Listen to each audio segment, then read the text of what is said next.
Welcome, class, to an explanation of the answers, or at least our attempt to answer some questions for our homework for week 2, having to do with general principles of accounting.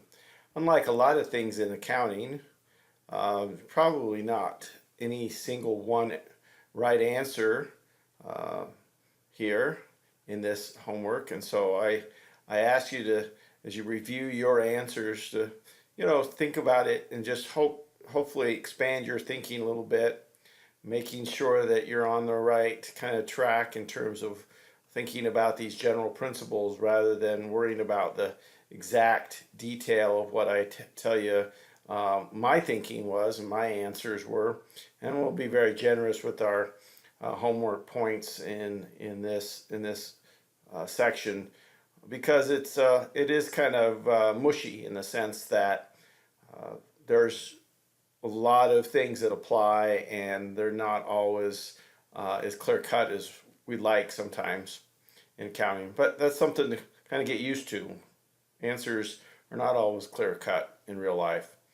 So the first question asks is what definitions were applied and how they apply to transactions. It's just a quick right through here.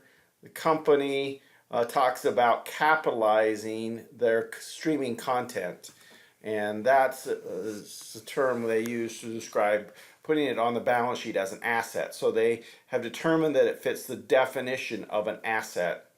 And then when they use that, they move it to cost of revenue. So there's a definition of an expense that is rationally allocated, which is one of the expense processes that are mentioned in the standards. Then it talks about there's a couple of definitions. Certainly, the definition of rational allocation is described here as well. Let's talk a little bit about this second question: what measurement values? Remember that rules describe the types of how much we should put on our financial statements. Should we use fair value? Should we use the cost? So forth. And you can see that in a couple of scenarios here, they have given us those values. Content library is stated at the lower of unamortized cost or net realizable value. That's the most obvious one there, and that measurement value. And then, of course, if you think it's appropriate, should we try to come up with a fair value for this? Seems a little difficult. Unamortized cost seems the most reasonable based on what we paid for it, and then we just use it up, kind of like depreciate it over time. And what it says down here is they actually, while their policy is to use the net realizable value, they haven't done that because there hasn't been any write down for impairment. We'll talk more about that in later chapters, later weeks. So what characteristics of financial reporting are applied, and how do they make the information useful? Well, this is even more of a judgment in the sense that, okay, all right, is it useful to know? Is it relevant to our decision to know that they amortize? It is the largest asset and liability on their balance sheet. So how they account for it, and the fact that it's new, in the sense that who else was doing streaming before Netflix, in terms of how do you account for something like that in terms as an asset, as a liability, as an expense, so forth, is good to have this description, and makes it relevant and so forth to our decision making. Is it important to how, is it material? Is it important to how Netflix does their business, how successful they are? Is it reliable? You certainly could wonder that as you see how some of the estimates are made and such, and the time periods that they use. But at least you have the information to see and recalculate, if you like, how they did it. So, moving on, certain prior years have been reclassified from our reading. Is this information material and relevant to decision makers? And again, there's not a right answer necessarily. But what they did is the cost of free memberships was moved on the financial statements, on the income statement, from free trial periods from marketing into cost of revenues. So this net income wasn't changed. They just did a classification change from one expense to a different expense, feeling like that better represented what was happening. So, do you care? Is it material? Is it big enough? $33 million sounds like a lot of money, but is it a large enough amount, especially when it doesn't affect net income? I think there would be plenty of people who would say that this is not that relevant, and so forth, given the amount, given the fact that it didn't change net income or total assets. At the end of the day, it doesn't really reflect differently how they did. I would say that it is more marketing than cost of revenue, so I would be personally disagree with this reclassification. But that's because I think that marketing should be broken out more clearly than some of the other expenses, because it's so critical to a company like Netflix that's new and growing and so forth.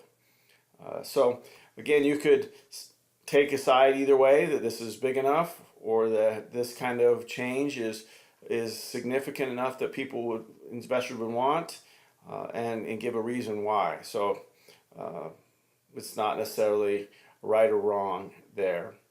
Again, some more about streaming content, and now we're talking about on the liability side. So,